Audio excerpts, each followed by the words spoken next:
പിണറായി പെണ്ണുങ്ങളെ കൊണ്ട് ആരെ പോയി തടഞ്ഞു? ഞാനില്ല ആദ്യം തടഞ്ഞു. ഞാനാ കയറി തടഞ്ഞു. ആയിരക്കണക്കിന് അയ്യപ്പന്മാരുടെ കൊടുത്ത് പോലീസ് 100-300 പോലീസും രണ്ട് പെണ്ണുങ്ങളും തോന്നിയില്ല. അതിൽ അവസാനം ഒരെണ്ണമായി. ഉദാഹരണം നമ്മുടെ രാഹുൽ ഗാന്ധി എങ്ങനെ ജീവിച്ചിരിക്കുന്ന പോലും മനുഷ്യൻ അറിയില്ല. അദ്ദേഹത്തിന് ഒരു ഓൾ ഇന്ത്യ പാർട്ടിയെ നയിക്കാനുള്ള കഴിവില്ലാത്തവനെ പോയി എന്നുള്ള ആർക്കാരത്തില്ലാത്തത്. പഴയ പി സി ജോർജ് ഇങ്ങനെ പറയില്ലായിരുന്നു. അല്ല, തെറ്റാതെ ഞാൻ എപ്പോഴും സത്യം പറയുന്നു. എനിക്ക് ഒരു മടിയിലുള്ളത് പറയാം. ഇപ്പം അയോധ്യ എന്ന് പറയുന്ന ഒരു മഹാപ്രസ്ഥാനം തുടങ്ങിയില്ലായിരുന്നെങ്കിൽ മോദി ജയിക്കില്ലായിരുന്നു. ഞാൻ ചോദിക്കട്ടെ, നമ്മൾ റേഷനരിക്കകത്ത് പോലും രാഷ്ട്രീയമില്ല. 4 ലക്ഷം കോടി രൂപയായി കടം. ഇതാരുണ്ടാക്കി വെച്ചു? അത്ര പൊട്ട ചിന്താഗതിയിലേക്ക് CPM നേതാക്കന്മാർ പോയി. അവരുടെ മാനസികമായ വൈകല്യമായത്. അതായത് പിണറായിയും ഇവിടുത്തെ UDF ഒന്നാണ്. സോഷ്യൽ മീഡിയ എന്ത് പിറപ്പും പറയാമല്ലോ. അയോധ്യ എന്ന് പറഞ്ഞൊരു സത്യമാണെന്നും രാമനുണ്ടെന്നും ഒക്കെ ആർക്കറിയില്ലാത്തത്. രാഷ്ട്രീയ കേരളത്തിന് പരിചയപ്പെടുത്തലുകൾ ആവശ്യമില്ലാത്ത പേരാണ് പി സി ജോർജ്. ഇന്ന് നമ്മളോടൊപ്പം ചേരുന്നത് പി സി ജോർജാണ്. സാർ നമസ്കാരം. നമസ്കാരം. എന്തുകൊണ്ട് സാറേ വിശേഷം? എന്നാ വിശേഷം? ഇങ്ങനെ സുഖമായിട്ട് പോകുന്നു. വളരെ സുഖം. ലോക്സഭാ തെരഞ്ഞെടുപ്പ് വരാൻ പോവുകയാണ്. അത് എപ്പോഴും വളരെ നമ്മുടെ ഇന്ത്യ എന്ന് പറയുന്ന ജനാധിപത്യ രാജ്യത്തെ ഇലക്ഷൻ എന്ന് പറയുന്നത് വലിയൊരു അത്ഭുതമല്ലല്ലോ. നിയമമനുസരിച്ച് 5 വർഷം കൂടുമ്പോൾ നടക്കണം. പക്ഷേ നമ്മുടെ കേരളത്തിൽ മാത്രം അതിനപ്പുറത്തും നടക്കുന്നു. പല ഇലക്ഷൻ മാറി വന്നുകൊണ്ട് കേന്ദ്രത്തിൽ അങ്ങനെയാണ്. പക്ഷേ ഇപ്പോൾ ഒരു 10 കൊല്ലമായി ഒരു ഉറച്ച ഗവൺമെൻറ് ഉണ്ട് പാർലമെൻറ്റിൽ. അത് മോദിജിയുടെ നേതൃത്വത്തിലാണ്. അത് വളരെ സ്ട്രോങ് ഗവൺമെൻറ്റുമാണ്. സ്ട്രോങ് ഗവൺമെൻറ് മാത്രമല്ല, കൂടുതൽ ജനബന്ധങ്ങളോടെ അവർ മുന്നോട്ട് പോകുന്നതാണ്. ഇപ്പോഴത്തെ അയോധ്യ പ്രശ്നമൊക്കെ, അയോധ്യ എന്ന് പറയുമ്പം നമ്മൾ അയോധ്യ എന്ന് പറഞ്ഞാലും നമ്മൾ കേരളത്തിൽ നിന്നുകൊണ്ട് അയോധ്യ എന്ന് പറയുന്നവരല്ല. അയോധ്യ രാമൻ എന്ന് പറയുന്നൊരു ഭാരതത്തിൻ്റെ വികാരമാണ്. അത് മനസ്സിലാക്കിക്കൊണ്ട് തന്നെയാണ് മോദി ആ നിലയിൽ മുന്നോട്ട് പോയത്. ഇന്നിപ്പോൾ അയോധ്യയിൽ എത്തുക എന്ന് പറയുന്നത് തന്നെ ഒരു ഇന്ത്യക്കാരൻ്റെ സ്വപ്നമായി മാറി. അതാണ്. അപ്പോൾ ആ നിലയ്ക്ക് ഒരു നല്ല ശക്തമായ ഗവൺമെൻറ് മുമ്പോട്ട് പോകുന്നു. പക്ഷേ അയോധ്യയും രാമനെയും രാഷ്ട്രീയമായി ഉപയോഗിക്കുന്നത് ശരിയാണ്? ഞാൻ ചോദിക്കട്ടെ, നമ്മൾ റേഷനരിക്കകത്ത് പോലും രാഷ്ട്രീയമില്ല. പിന്നെ രാഷ്ട്രീയമായിട്ട് ഉപയോഗിക്കുന്ന ശ്രീരാമൻ ഇപ്പം മോദി പറഞ്ഞാൽ രാഷ്ട്രീയം എന്ന് പറഞ്ഞാൽ എങ്ങനെ നോക്കുന്നത്? അങ്ങനെ എങ്ങനെ അവിടെ പോയി നമ്മൾ മനസ്സിലാക്കണം. പുള്ളി അവിടെ പോയി 1-ാം പ്രതിഷ്ഠ നടത്തുന്നതാണെങ്കിൽ മാറിയത് എങ്ങനെ? 11 ദിവസം വ്രതം എടുക്കുകയാണ്. അല്ലാതെ ചുമ്മാ തുണിയും പറിച്ചിട്ട് നടന്നൊക്കെയല്ല ചെയ്ത്. പള്ളി ഷാപ്പിലും കയറിച്ച് പോയിട്ടൊന്നുമല്ല ചെയ്തത്.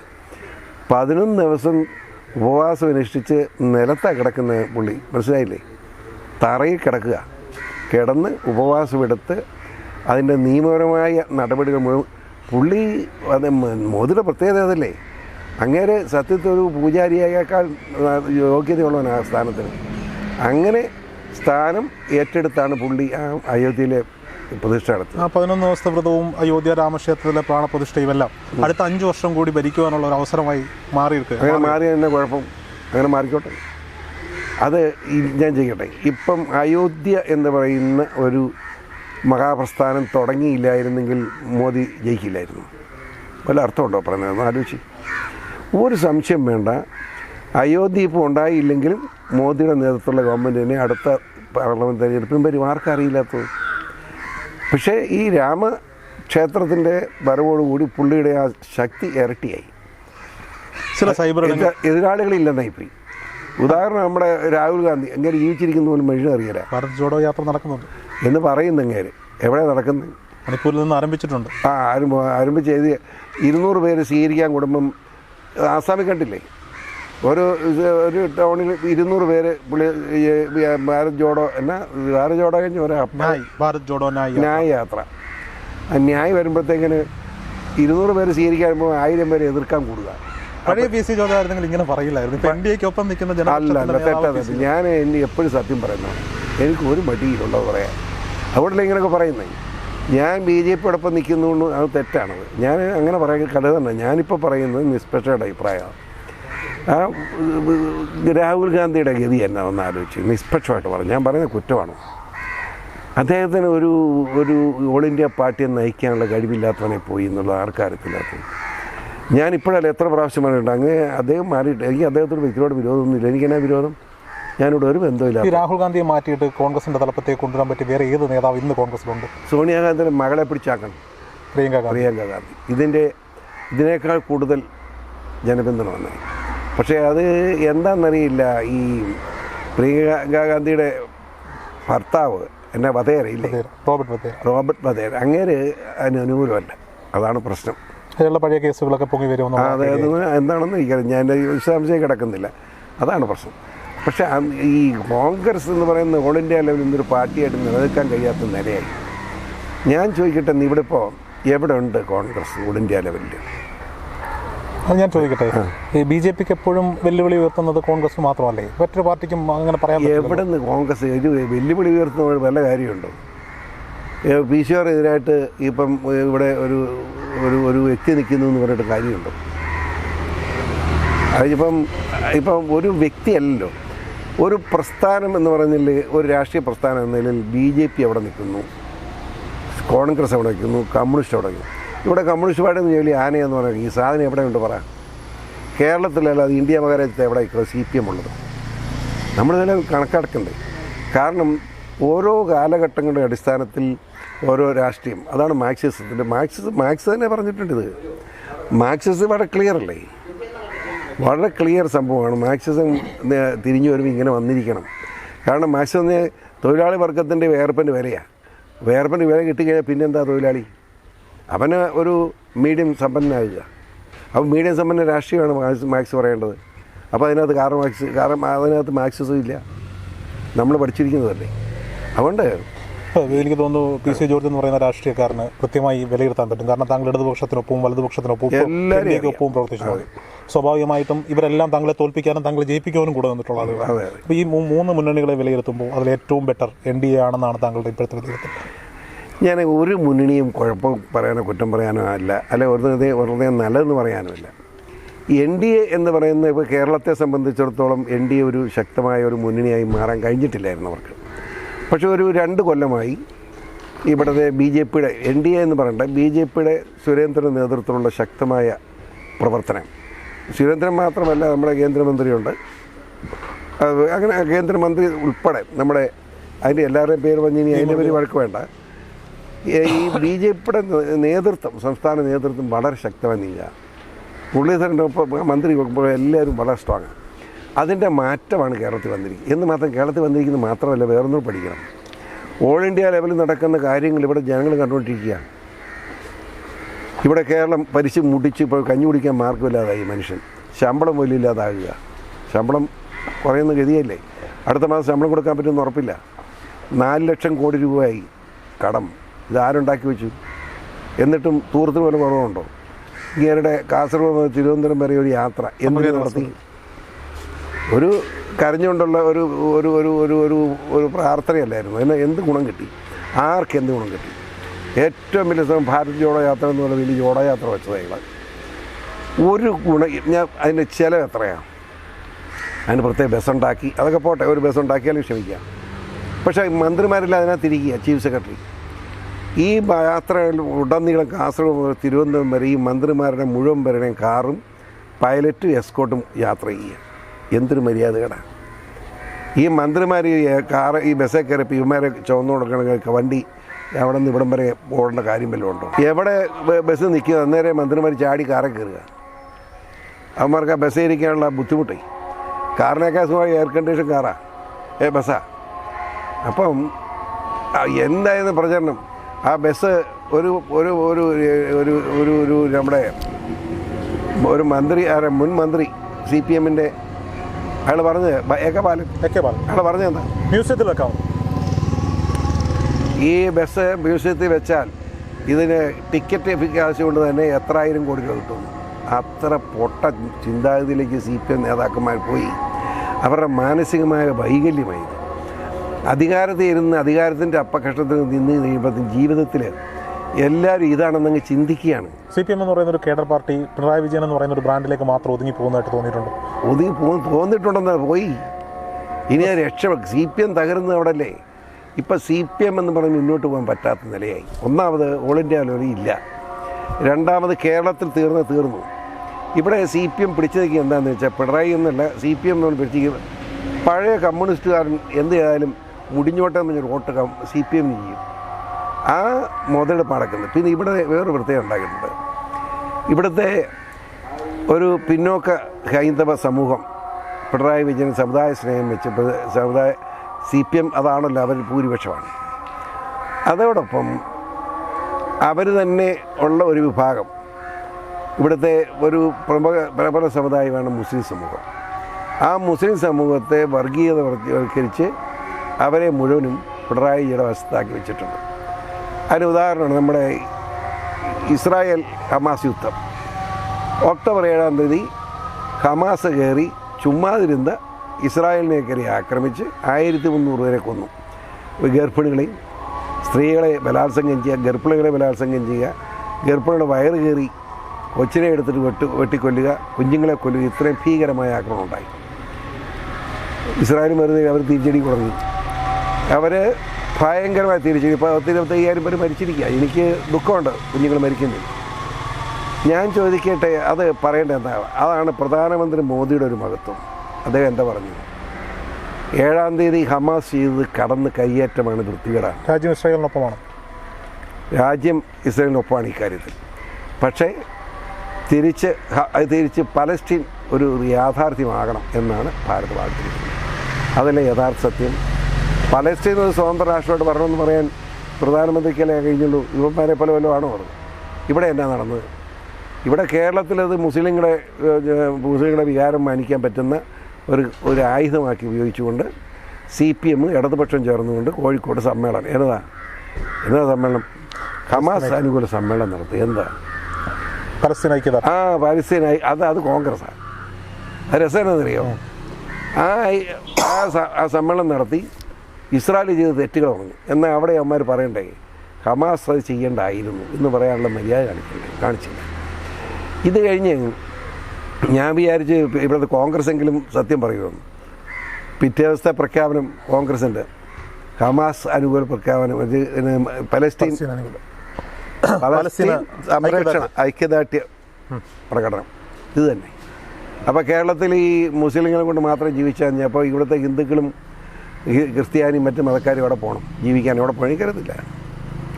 അങ്ങനെയാണെങ്കിൽ ഇത് രണ്ട് LDFും UDFും ഈ ഇസ്രായേൽ ഇഷ്യൂവിൽ സത്യത്തോടൊപ്പമല്ല നിൽക്കുന്നത്. അയോധ്യ വിഷയത്തിൽ ഇവിടുത്തെ ഒരു പറ്റം മുസ്ലിങ്ങൾ ചോദിക്കുന്ന ചോദ്യം തിരിച്ചാണ്. ഇവിടെ ഹൈന്ദവർ മാത്രം മതിയോ, നിങ്ങളുടെ വിശ്വാസം മാത്രം മതിയോ? പള്ളിപ്പറമ്പിൽ ശ്രീരാമൻ എന്നാണ് ഇപ്പോൾ സോഷ്യൽ മീഡിയ വിളിക്കുന്നത്. സോഷ്യൽ മീഡിയ എന്ത് പിറപ്പും പറയാമല്ലോ. അയോധ്യ എന്ന് പറഞ്ഞൊരു സത്യമാണെന്നും രാമനുണ്ടെന്നും ഒക്കെ ആർക്കും അറിയില്ലാത്തത്. രാമനൊരു റിയാലിറ്റിയാണ്. നിങ്ങളങ്ങനെ വർത്തമാനം പറഞ്ഞു പോയിട്ട് കാര്യമില്ല സുഹൃത്തെ. കാരണം എന്താണെന്ന് വെച്ചാൽ ഈ ഇവിടുത്തെ മുസ്ലിം സമൂഹത്തെയും ഒരു പിന്നോക്ക വിഭാഗത്തിൽപ്പെട്ട ഹൈന്ദവ വിഭാഗത്തെയും കൂട്ടിക്കൊണ്ട് ഭൂരിപക്ഷം പേരെ പിടിച്ച് എന്ത് വൃത്തികേട് നടത്താൻ നിലയിലെ പിണറായി ഭരിച്ചുകൊണ്ട് പോകുന്നത്. അതിനെ നേരിടേ കോൺഗ്രസ് നേരിടാൻ തയ്യാറുണ്ടോ? ഇന്നലെ ഉണ്ടായതാണ്. കഴിഞ്ഞ ദിവസം നയപ്രഖ്യാപന പ്രസംഗം 25-ാം തീയതി ഗവർണർ നയപ്രഖ്യാപന പ്രസംഗം വായിക്കാതെ, ഇന്ത്യയുടെ ചരിത്രത്തിൽ ആദ്യമാണ് വായിക്കാതെ ലാസ്റ്റ് 1.5 മിനിറ്റ് കൊണ്ട് വായിച്ചൊരു സ്ഥലം വിട്ടു പുള്ളി. ഇതിപ്പോൾ ഒരു അടി UDF ഈ ഗവൺമെൻറ്റിട്ട് കൊടുക്കാനില്ല. UDF എന്തായിരുന്നു? അത് ലാഭമാക്കാൻ നോക്കുന്നതിന് പകരം ഗവർണറെ ചീത്ത പറയാനേ കോൺഗ്രസ് നോക്കുന്നത്. പിന്നെ എങ്ങനെ കോൺഗ്രസ് നന്നാവും? അതായത് പിണറായിയും ഇവിടുത്തെ UDFും ഒന്നാണ്, നന്നാകാൻ പോകുന്നില്ല. അതാണ് ഇതിനകത്തെ പ്രശ്നം. പക്ഷേ ഇവിടെ അങ്ങ് ഇടതുപക്ഷത്തെയും കോൺഗ്രസിനെയും വലതുപക്ഷത്തെയും ഒരുപോലെ കുറ്റം പറയും. പക്ഷേ ശക്തമായ ഇപ്പം നരേന്ദ്രമോദി ഒരുപാട് നല്ല കാര്യങ്ങൾ ചെയ്യുന്നു എന്ന് അങ്ങ് തന്നെ അവകാശപ്പെടുന്നു. അത് സോഷ്യൽ മീഡിയ എല്ലാം വഴി നമ്മൾ കണ്ടുകൊണ്ടിരിക്കും. ഇതിനെ എത്രമാത്രം ഒരു വോട്ട് ബാങ്കാക്കി മാറ്റാൻ കേരളത്തിലെ BJP നേതൃത്വത്തിന് അല്ലെങ്കിൽ LDA നേതൃത്വത്തിന് സാധ്യമാകുന്നില്ല. ഇവിടുത്തെ പ്രശ്നം എന്താണെന്നറിയാം? വർഷങ്ങളായി കേരളത്തിൽ LDF UDF രണ്ടായി ജനം തിരിഞ്ഞു നിൽക്കുകയാണ്. ആ രണ്ടായി തിരിഞ്ഞ് നിൽക്കുന്ന ജനം പതുക്കെ ഒന്നായിക്കൊണ്ടിരിക്കുകയാണ്. മനസ്സിലായി? രണ്ടായി തിരിഞ്ഞ് ഒന്നായിക്കൊണ്ടിരിക്കുക. അതാണ് അതിൻ്റെ അകത്തെ കാര്യം, യഥാർത്ഥ സത്യം. നമ്മുടെ ഉണ്ടായിരുന്ന ഒരു അക്കൗണ്ട് പോലും ക്ലോസ് ചെയ്യേണ്ടി വന്നില്ല, പൂജ്യത്തിലേക്ക് എത്തിപ്പോയി. അതല്ലേ ഞാൻ പറഞ്ഞു വരുന്നത്. അതൊക്കെ അതായത് ഒരു അറ്റാക്ക് ചെയ്യില്ലായിരുന്നു. അതായത് LDF ജയിക്കാൻ അല്ല BJP ജയിക്കുന്നതാണ് LDF UDF ഒരുമിച്ച് വോട്ട് ചെയ്യുക. അതല്ലേ നടന്നുകൊണ്ടിരുന്നത്. അതിനപ്പുറത്ത് പിടിച്ചു കയറാൻ അവർക്ക് കഴിഞ്ഞില്ല. ഇപ്പോൾ അതിന് വ്യത്യാസമായിട്ട് BJP വളരെ സ്ട്രോങ് ആയ പ്രവർത്തനം നടത്തുന്നുണ്ട്. പ്രവർത്തകരുണ്ട്, ബൂത്ത് കമ്മിറ്റികളുണ്ട്. അന്ന് ബൂത്ത് കമ്മിറ്റിയൊന്നും പ്രവർത്തിക്കാൻ പറ്റുന്ന നിലയില്ലായിരുന്നു. എന്ന് മാത്രമല്ല, ജയിക്കില്ല എന്ന് ഉറപ്പുള്ളതുകൊണ്ട് പ്രവർത്തകർക്ക് ആവേശമില്ലായിരുന്നു. ഇന്ന് ആ നില മാറിയിട്ടുണ്ട്. മാറിയിട്ടുണ്ടെന്ന് പറഞ്ഞാൽ ഇവിടെ ഒരു 6-7 സീറ്റിൽ ശക്തമായ ത്രികോണ മത്സരം ഉണ്ടാകാൻ പോകുന്നു ലോക്സഭയിൽ. ലോക്സഭയിൽ അതിലൊന്ന് പത്തനംതിട്ട ആയിരിക്കും. പത്തനംതിട്ട മാത്രമേ, പത്തനംതിട്ട, കോട്ടയം ഉൾപ്പെടെ, തിരുവനന്തപുരം ഉൾപ്പെടെ, പാലക്കാട് ഉൾപ്പെടെ ഒക്കെ വരും. പത്തനംതിട്ടയിൽ NDA സ്ഥാനാർത്ഥിയുടെ പേര് PC ജോർജ് എന്നാണെന്ന് ഞങ്ങൾ പറഞ്ഞത്. അത് എനിക്കറിയത്തില്ല, അറിയാതെ ഞാൻ എങ്ങനെ പറയാൻ പറ്റും? എന്തെങ്കിലും ചർച്ചകൾ ഉണ്ടായിട്ടുണ്ടോ അതിനെ സംബന്ധിച്ച്? ഇല്ല, ഞാൻ അതിന് ചർച്ചയ്ക്കൊന്നും ഒരിടത്ത് പോകാറില്ല. അത് ഇങ്ങനെ പലരും എന്നെ വിളിച്ച് ചോദിക്കുന്നുണ്ട്, എനിക്കറിയില്ല എന്നല്ലാതെ മറുപടി ഇതുവരെ പറഞ്ഞിട്ടില്ല. അത് എനിക്ക് അങ്ങനെ ഒരു പാർലമെൻറ്റിൽ പോയി ഇനി രാജ്യം നന്നാക്കാമെന്നുള്ള അമിതമായ ആഗ്രഹമൊന്നും എനിക്കില്ല. കാരണം MLA എന്നതിൽ വളരെ മാന്യമായി ഞാനിവിടെ പ്രവർത്തിച്ചിട്ടുണ്ട്. ഇപ്പോഴും എന്നെ എതിർക്കുന്നവർക്ക് പോലും എന്നോട് വ്യക്തിപരമായ സ്നേഹം മാത്രമേ ഉള്ളൂ. പിന്നെ പാർലമെൻ്റ് എന്ന് പറഞ്ഞാൽ 7 നിയോജകമണ്ഡലത്തിൽ പോകണം. ഒന്ന് പഴയ പോലെ ഒരു പൂഞ്ഞാറല്ല, അത് അത്ര നിസ്സാര കാര്യമൊന്നുമല്ല. ഓടി നമ്മുടെ ഇപ്പോൾ അതിൻ്റെ സംഘടന വെച്ച് കഴിഞ്ഞാൽ ഇവിടെ ഞങ്ങൾ ഒരു MP ഞങ്ങൾ ഈ പൂഞ്ഞാറുകാരനാണ് വോട്ട് ചെയ്ത് വിട്ടാൽ കണ്ടിട്ടില്ല. ഞങ്ങൾ അയാളൊന്ന് കാണണ്ടേ, ആകെപ്പാടായിട്ട് വെയിറ്റ് ഷർട്ടാണ് കാണുന്നത്. മുക്കിനുണ്ട് ഒരുപാട് വെയിറ്റ് ഷർട്ട് MPയാണ് ഞങ്ങൾക്ക് പത്തനംതിട്ട ലോക്സഭ ഇത്രയും പൈസ ഇവിടുന്ന് ഇത്രയും വെയിറ്റിംഗ് ഷർട്ട് വെക്കാൻ ഞാൻ പലപ്പോഴും ആലോചിച്ചിട്ടുണ്ട്. അല്ല 5 കോടി രൂപ തൊട്ടില്ല ഒരു വെയിറ്റ് ഷർട്ട് 2 ലക്ഷം രൂപ പറയും. അല്ല 1.5 ലക്ഷം രൂപ ഒരു വെയിറ്റ് ഷർട്ട് തീരും. ഒരു 100 വെയിറ്റ് ഷർട്ടിന് എത്ര രൂപ? 2 കോടി രൂപയ്ക്ക് എമ്പടി തീരുകയില്ല. വേറെ എന്തെങ്കിലും ഒരു കാര്യം ചെയ്യണ്ടേ നാട്? ഇപ്പം ഞാൻ പറയാം, ഉദാഹരണം, ഒരു നാടിന് വേണ്ടി ചെയ്യാൻ കഴിയുന്ന എത്രയോ നല്ല, ഇപ്പം ഇത് ശബരിമല നാടാണ്. ഞാൻ ശബരിമല സീസണ് മുമ്പ് സാധാരണ MLA ആയിരുന്നപ്പം മുഖ്യമന്ത്രി നേതൃത്വമുള്ള കോൺഫറൻസ് പമ്പെ കൂടും.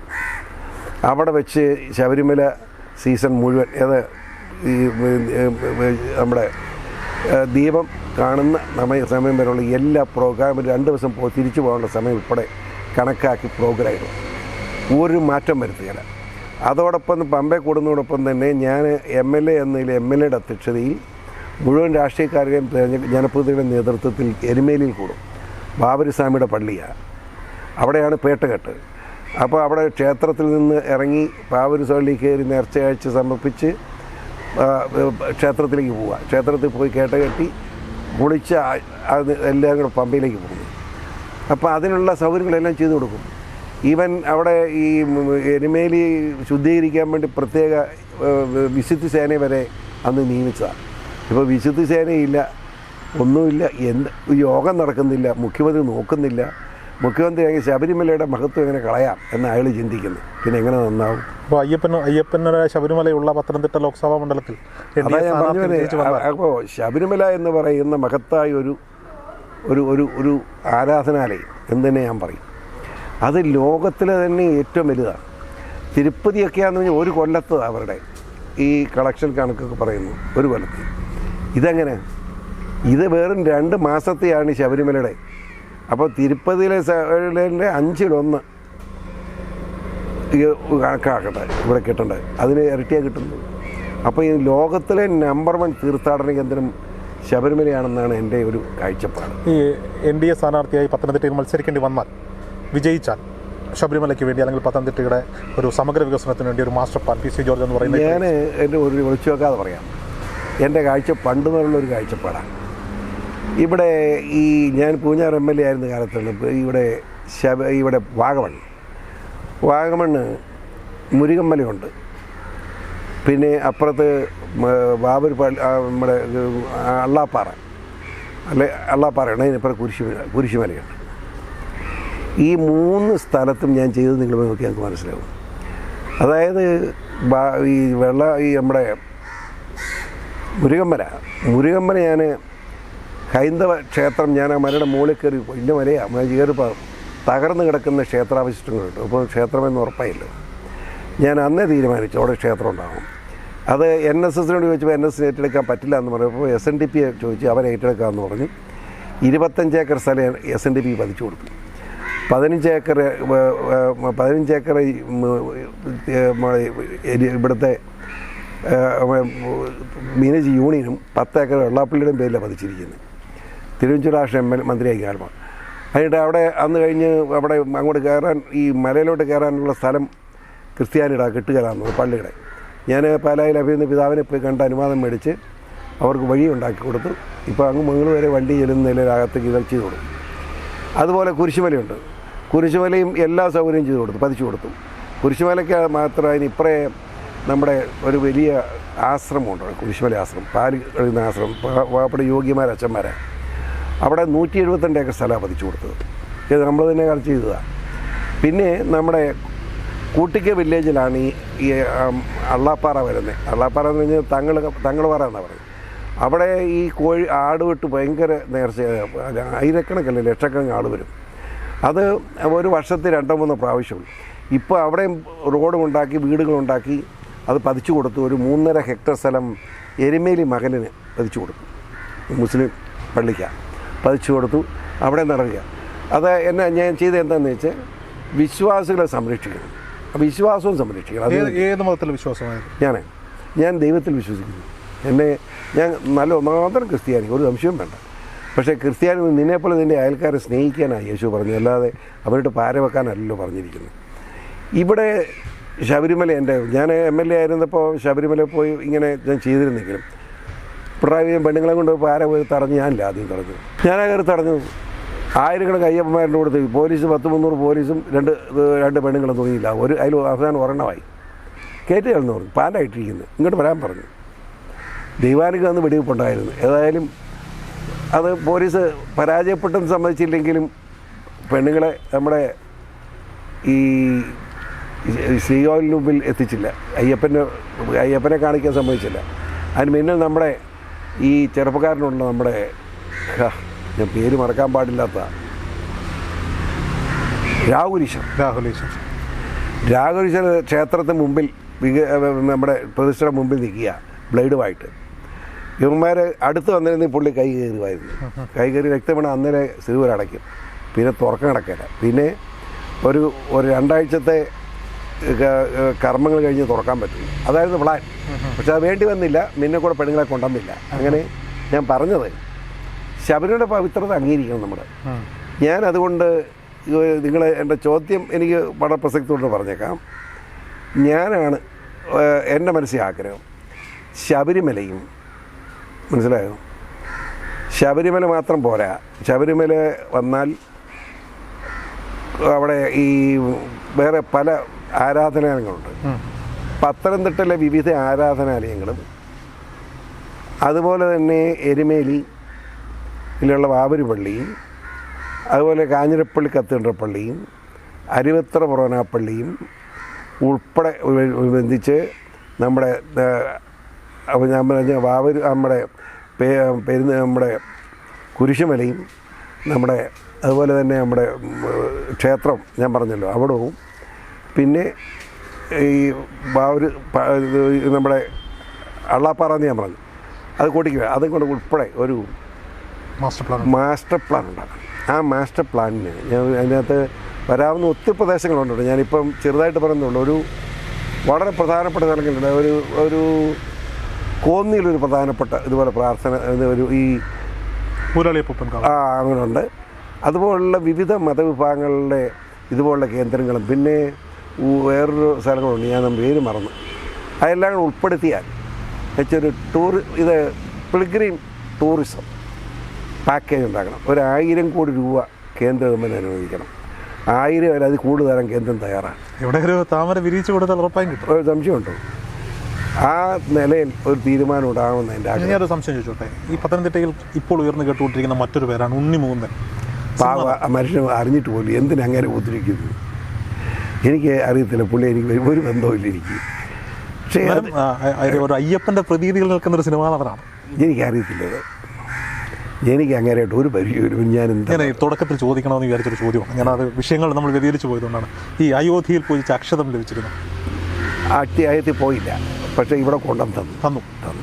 ക്ഷണം ഉണ്ടായിരുന്നു അയോധ്യയിലേക്ക്? ഇല്ല. അക്ഷരം ഞാനിവിടെ സൂക്ഷിച്ച് വെച്ചിട്ടുണ്ട്. ഇവിടെ എൻ്റെ ഓഫീസ് മുറിയിൽ കണ്ടന് മഹേശ്വരി കൊണ്ടുവന്നൊരു ചക്രം വെച്ചിട്ടുണ്ട്. അതിൽ ഈ രത്ന തളികയാണ്. അതിൻ്റെ മുന്നിൽ ഒരു ക്ഷേത്രത്തിൽ നിന്ന് നമ്മുടെ ഈ പ്രതിഷ്ഠയുടെ രൂപമുണ്ട്. അതിൻ്റെ അടുത്ത് ഈ അക്ഷരം വെച്ചിട്ടുണ്ട്.